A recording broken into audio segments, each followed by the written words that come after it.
సభకు నమస్కారం అధ్యక్ష. గవర్నర్ గారి ప్రసంగానికి ధన్యవాదాలు తెలిపే తీర్మానంపై మాట్లాడే అవకాశం ఇచ్చినందుకు కృతజ్ఞతలు తెలియజేస్తున్నాను అధ్యక్ష. నిన్న మన గవర్నర్ గారు అబ్దుల్ నజీర్ గారు తన ప్రసంగం ద్వారా మన గౌరవ ముఖ్యమంత్రి గారైన జగన్మోహన్ రెడ్డి గారు ఈ రాష్ట్రాన్ని ప్రగతి పదంలో అలాగే పేదరిక నిర్మూలన వైపు ఏ విధంగా ముందుకు తీసుకెళ్తున్నారో చాలా చక్కగా వివరించారు అధ్యక్ష. గవర్నర్ గారి ప్రసంగం చూశాక మన రాష్ట్రంలో 5 ఏళ్ళ పాలనని 5 మాటల్లో చెప్తాను అధ్యక్ష. అదేంటంటే సంక్షేమము, అభివృద్ధి, సుపరిపాలన, అలాగే సంస్కరణలు, సమాజ నిర్మాణం దిశగా మన రాష్ట్రం ముందుకు వెళ్తుంది అని చెప్పగలను అధ్యక్ష. 56 నెలల కిందట మన ముఖ్యమంత్రి గారైన జగన్మోహన్ రెడ్డి గారు ఈ రాష్ట్రానికి ముఖ్యమంత్రిగా బాధ్యతలు తీసుకొని గతంలో 56 సంవత్సరాలుగా చేయని సంస్కరణల్ని అమలు చేశారు అధ్యక్ష. మరో 50 ఏళ్ళకు సరిపోయే అభివృద్ధిని అలాగే సంస్కరణల్ని తీసుకురావడానికి కృషి చేస్తూ ఉన్నారని అర్థమవుతూ ఉంది అధ్యక్ష. అలాగే పరిపాలనకు మానవత్వాన్ని అద్ది అలాగే మేనిఫెస్టోకి క్రెడిబిలిటీని తెచ్చి రాష్ట్రాన్ని దేశానికి ఆదర్శంగా నిలబెట్టి ఆంధ్రప్రదేశ్ అంటే అక్షర క్రమంలోనే కాదు అభివృద్ధిలో కూడా అగ్రస్థానంలో ఉండేట్టుగా జగనన్న తన పరిపాలన అందిస్తూ ఉన్నారు అధ్యక్ష. రాజకీయాలకు విశ్వసనీయతను అద్ది ఎన్నికల హామీల అమలు అనేది పాలకుడి తాలూకా కనీసమైన కర్తవ్యంగా మార్చిన గొప్ప ముఖ్యమంత్రిగా ఈరోజు జగన్మోహన్ రెడ్డి గారు నిలిచారు అధ్యక్ష. మేనిఫెస్టోలో చెప్పిన అంశాలు 99% అమలు చేసిన ముఖ్యమంత్రిగా జగన్ నిలిచారని నిన్న గవర్నర్ గారి ప్రసంగం ద్వారా రాష్ట్ర ప్రజలందరికీ అర్థమైంది అధ్యక్ష. అసలు మనం ఈ దేశంలో అన్ని రాష్ట్రాల్లో కూడా బడ్జెట్ సమావేశాలు ప్రారంభమవుతాయి. ప్రతి బడ్జెట్ సమావేశాల్లో కూడా గవర్నర్ గారు ప్రసంగిస్తారు. కానీ 5 ఏళ్ళు పూర్తయ్యేసరికి 99% హామీలు అమలు చేసిన బడ్జెట్ ప్రసంగం గవర్నర్ గారు ఇచ్చిన ప్రసంగం అది మన గౌరవ ముఖ్యమంత్రి గారైన జగన్మోహన్ రెడ్డి గారి ప్రభుత్వంలోనే సాధ్యమైందని చాలా గర్వంగా చెప్తూ ఉన్నాను అధ్యక్ష. అలాగే ఈ చర్చలో ఒక విషయం ముందుగా మీకు చెప్పాలి అధ్యక్ష. భారతరత్న అబ్దుల్ కలాం గారు ఒక నాయకుడు ఎలా ఉండాలో కొన్ని వ్యాఖ్యలు చేశారు అధ్యక్ష. A leader must have vision and passion and not be afraid of any problem. Instead he should know how defeat it. Most importantly, he must work with integrity. ఒక నాయకుడికి విజన్, ప్యాషను, సమగ్రత ఉండాలని అబ్దుల్ కలాం గారు చెప్పారు అధ్యక్ష. అంతేకాదు సమస్యలకు భయపడకూడదు, వాటిని ఏ విధంగా అధిగమించాలో తెలిసి ఉండాలి, అలాంటి వాడే నిజమైన నాయకుడని అబ్దుల్ కలాం గారు చెప్పారు. అబ్దుల్ కలాం గారు కలలు గన్న నాయకత్వ లక్షణాలన్నీ కూడా ఈ రోజు మన ముఖ్యమంత్రి గారైన జగన్మోహన్ రెడ్డి గారికి ఉన్నాయని తెలియజేస్తూ ఉన్నాను అధ్యక్ష. మనం చూసుకుంటే జగనన్న ముఖ్యమంత్రి అయ్యారు. ఈ 4.5 ఏళ్ళు 5 ఏళ్ళు పరిపాలించారు. ప్రతిసారి సభలు సమావేశాల్లో చెప్తూ ఉంటారు, నేను చేసిన మంచిని చూసి మీరు ఓటేయండి, నేను మంచి చేశాననిపిస్తే ఓటేయండి అని చెప్తూ ఉంటారు అధ్యక్ష. ఆ మాటలు విని చాలా మంది రాజకీయ నాయకులు అనుకుంటూ ఉండడం నేను విన్నాను అధ్యక్ష. ఏంటి చంద్రబాబు నాయుడు గారి లాగా అబద్ధాలు చెప్పేసి మళ్ళీ ఎన్నికలకి వెళ్ళొచ్చు కదా, ఎంత నిజాయితీగా ఎలా మాట్లాడగలుస్తున్నారు అనేసి. కానీ నిన్న గవర్నర్ గారి ప్రసంగం విన్నాక అర్థమైంది, అంత వాస్తవాలు గవర్నర్ గారు చెప్పాక జగనన్న ఎంత మేలు ప్రజలకు చేయబట్టి అంత ధైర్యంగా మాట్లాడగలుస్తున్నారని అర్థమైంది అధ్యక్ష. అలాగే జగనన్న ఎవరితో పొత్తు నాకు లేదు, నాకు ప్రజలతోనే పొత్తు అని అంత ధైర్యంగా చెప్తున్నారంటే ఆ దమ్ము ధైర్యము అతను పరిపాలన వలన, అతను అమలు చేసిన హామీల వలన వచ్చిందని గ్రహించడం జరిగింది అధ్యక్ష.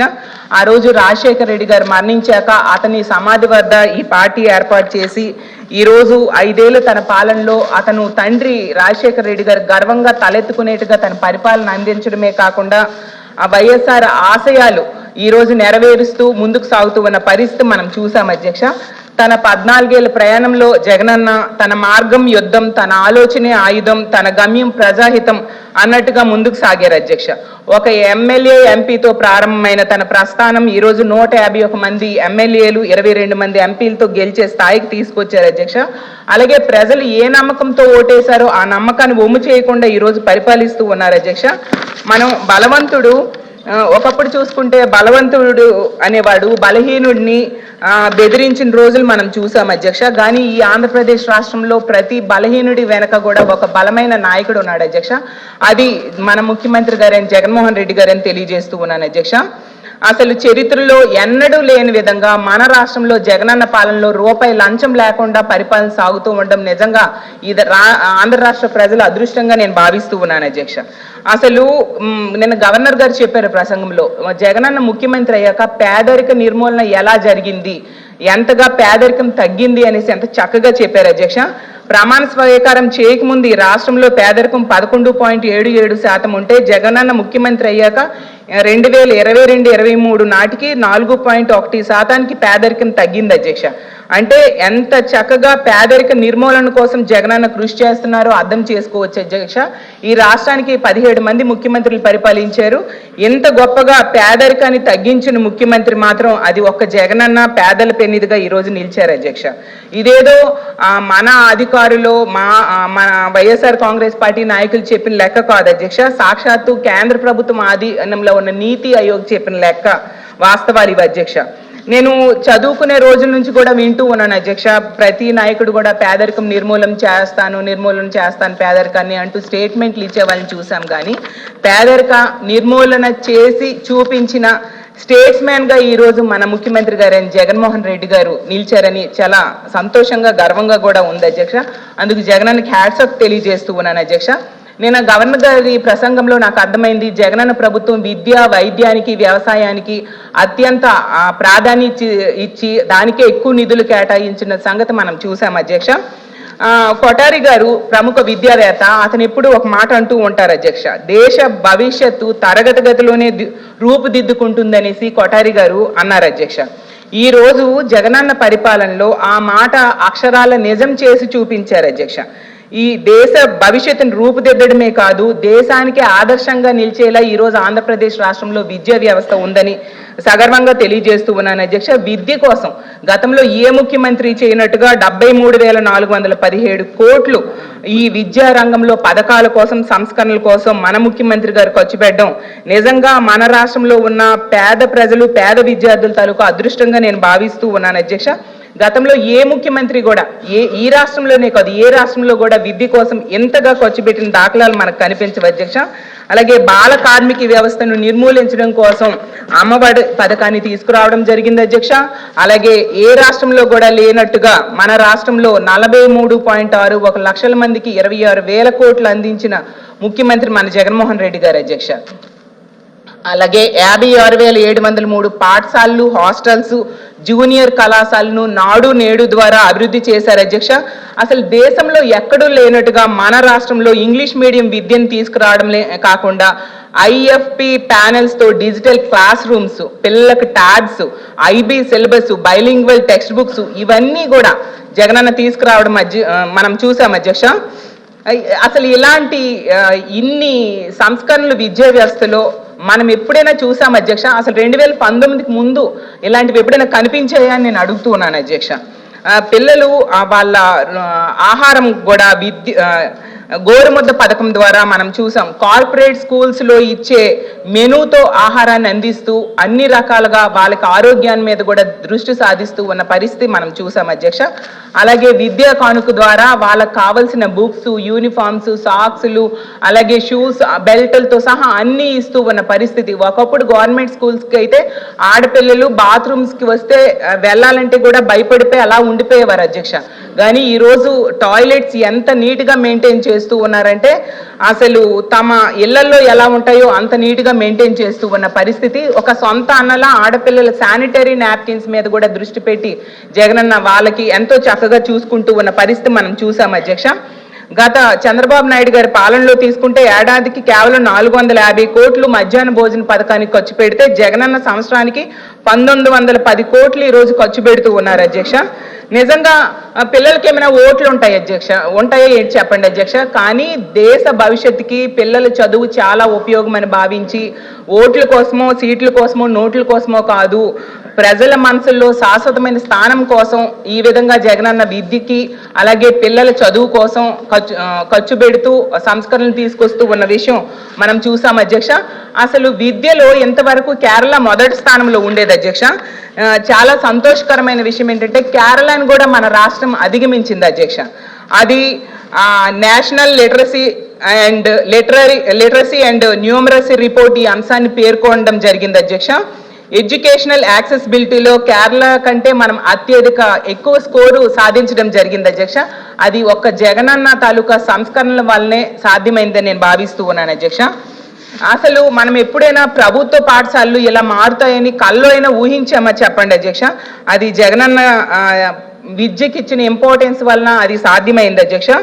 మనం చాలా విప్లవాలు చూసాం, కానీ విద్యా విప్లవాన్ని ఈ రాష్ట్రంలో జగనన్న తీసుకొచ్చడం చాలా సంతోషం అధ్యక్ష. అలాగే మహిళా సాధికారతకు పెద్దపీట వేస్తూ ఒక మహిళ ముఖ్యమంత్రిగా ఉన్న రాష్ట్రాల్లో చేయని అభివృద్ధి అలాగే సంక్షేమం ఈ రాష్ట్రంలో మహిళలకి జగనన్న అందివ్వడం జరిగింది అధ్యక్ష.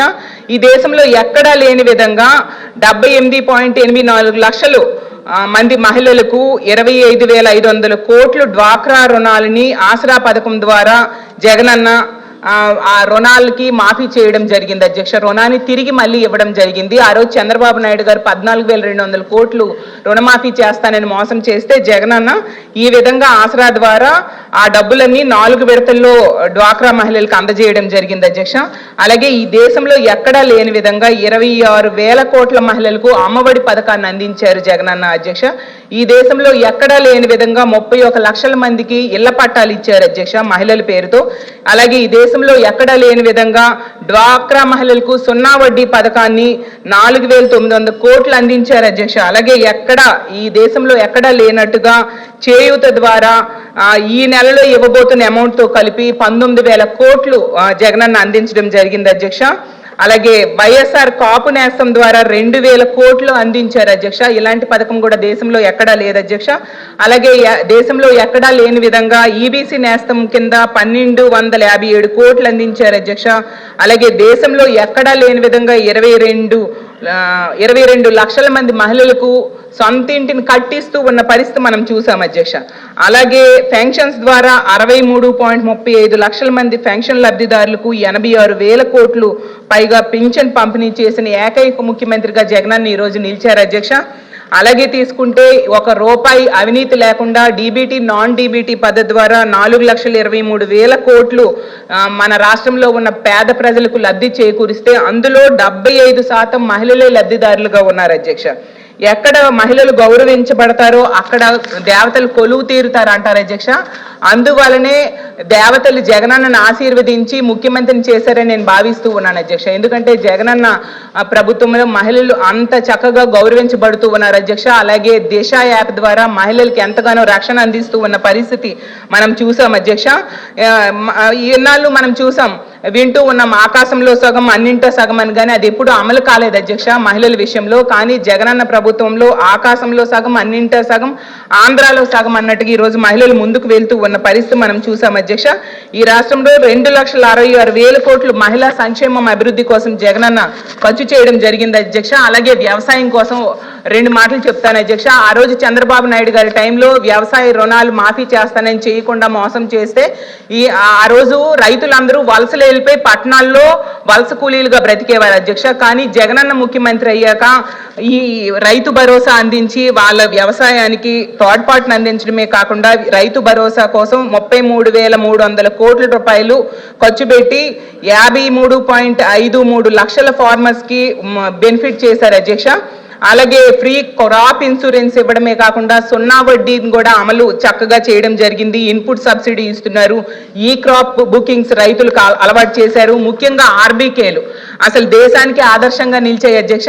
ఒకప్పుడు రైతులు విత్తనాలు కావాలన్నా ఎరువులు కావాలన్నా ఆఫీసుల చుట్టూ తిరిగే పరిస్థితి. ఈరోజు రైతుల కాళ్ళ దగ్గరికే ఇవన్నీ కూడా అందేట్టుగా, అది కూడా క్వాలిటీ టెస్టింగ్ ల్యాబ్స్ ని ఏర్పాటు చేసి నాణ్యమైన విత్తనాలు అందేట్టుగా ఆర్బీకేల ద్వారా అందేట్టుగా జగనన్న చేయడం నిజంగా రైతుల తాలూకా అదృష్టం అధ్యక్ష. ఈ రోజు జగనన్న ప్రభుత్వంలో ప్రతి రైతు కూడా గ్రామాలకు వచ్చి వ్యవసాయం చేసుకొని దర్జాగా కాలర్ ఎగరేసుకుని తిరిగే పరిస్థితిని ప్రగతి పదంలో నడిపిస్తూ ఉన్న పరిస్థితి మనం చూసాం అధ్యక్ష. ఈ రోజు ఏ గ్రామానికి వెళ్ళినా గ్రామ సచివాలయాలు, ఆర్బీకేలు, విలేజ్ క్లినిక్లు, అలాగే రైతు భరోసా కేంద్రాలు, అలాగే తీసుకుంటే హాస్పిటల్ కట్టిస్తూ ఉన్నారు. ఈ రాష్ట్రంలో పోర్ట్స్ కట్టిస్తూ ఉన్నారు, ఎయిర్పోర్ట్స్ కట్టిస్తూ ఉన్నారు, మెడికల్ కాలేజీలు 17 మెడికల్ కాలేజీలు కట్టిస్తూ ఉన్నారు, 4 పోర్ట్స్, 10 ఫిషింగ్ హార్బర్స్, అలాగే 6 ఫిష్ ల్యాండింగ్ సెంటర్స్, ఇన్ని ఎక్కువగా అభివృద్ధి కార్యక్రమాలు చేస్తూ ఉన్నారు అధ్యక్ష. అభివృద్ధి అంటే గ్రాఫిక్స్ కాదు, గ్రామాల్లో చూపిస్తాను అని చెప్పి జగనన్న అమలు చేస్తూ ఉన్నారు. అలాగే అభివృద్ధి అంటే రియల్ ఎస్టేట్ వ్యాపారం కాదు, రియల్ గా స్టేట్ స్వరూపాన్ని మార్చడము అని ఈ రోజు జగనన్న నిరూపించారు అధ్యక్ష. అలాగే వైద్య రంగానికి మనము ఎప్పుడైనా తీసుకుంటే వైద్య రంగంలో ఒక విప్లవాత్మకమైన మార్పులు తీసుకొచ్చారు అధ్యక్ష. మనం ఎప్పుడైనా ఆరోగ్యం బాగాలేకపోతే డాక్టర్ దగ్గరికి వెళ్తాం, ఎందుకంటే డాక్టర్ హస్తవాసి బాగుంటుంది అనేసి. అలాగే ఈ రాష్ట్రంలో ఈ దేశంలో ఏ రాష్ట్రానికి లేని హస్తవాసి ఉన్న లీడరు మన గౌరవ ముఖ్యమంత్రి గారైన జగన్మోహన్ రెడ్డి గారిని సగర్వంగా తెలియజేస్తూ ఉన్నాను అధ్యక్ష. డాక్టర్ ఎలాగా పేషెంట్ తాలూకా పల్స్ చూసి వైద్యం చేస్తారో, అలాగే జగనన్న ఈ పేద ప్రజల తాలూకా పల్స్ చూసి ఈ రాష్ట్రంలో వైద్య రంగాన్ని సంస్కరణలు తీసుకొచ్చారు అధ్యక్ష. ఇది సాక్షాత్తు నీతి ఆయోగే చెప్పింది అధ్యక్ష, వైద్య సేవలు చాలా బాగున్నాయి అనేసి. అది జగనన్న అడ్మినిస్ట్రేషన్ అని తెలియజేస్తూ ఉన్నాను అధ్యక్ష. అలాగే ముఖ్యంగా వైద్య రంగంలో శ్రీకాకుళంలో ఉన్న కిడ్నీ సమస్యల కోసం అధ్యక్ష 5 minutes తీసుకుంటే 2 minutes అధ్యక్ష.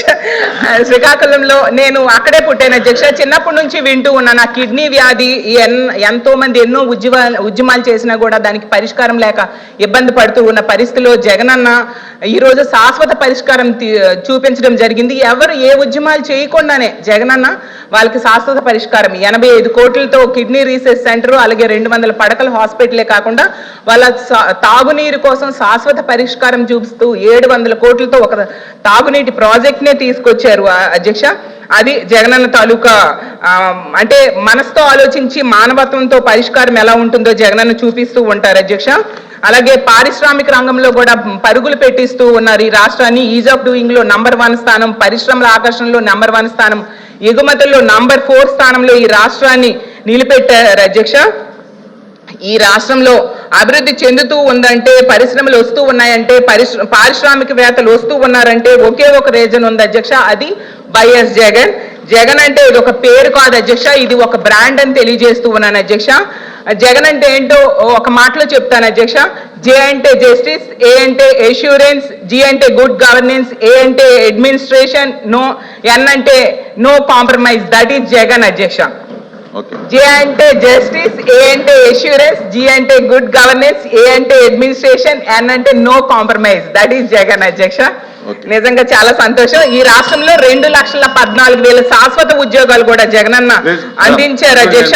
ఇంత గొప్ప పరిపాలన అందిస్తున్న జగనన్న ఖచ్చితంగా రానున్న రోజుల్లో ఈ రాష్ట్రానికి శాశ్వతంగా ముఖ్యమంత్రిగా ఉండాల్సిన అవసరం ఈ రాష్ట్రానికి ఉందని తెలియజేస్తూ ఉన్నాను అధ్యక్ష. అలాగే చివరిగా ఒక మాట అధ్యక్ష, నిన్నేమో గవర్నర్ గారి ప్రసంగం టైంలో ప్రతిపక్షాలు బాయ్కాట్ చేశాయి, దాన్ని నేను తీవ్రంగా ఖండిస్తూ ఉన్నాను అధ్యక్ష. ఎందుకంటే గవర్నర్ వ్యవస్థ అయినా రాజ్యాంగ వ్యవస్థ అయినా ప్రతిపక్షాలకి ఎప్పుడు నమ్మకం లేదు అధ్యక్ష. ఆ రోజు స్కిల్ డెవలప్మెంట్ స్కామ్ లో చంద్రబాబు నాయుడు గారికి అరెస్ట్ చేసినప్పుడు మాట్లాడితే రోజు గవర్నర్ గారికి ఒక రిప్రజెంటేషన్ ఈ తెలుగుదేశం పార్టీ వాళ్ళు ఇచ్చేవారు అధ్యక్ష.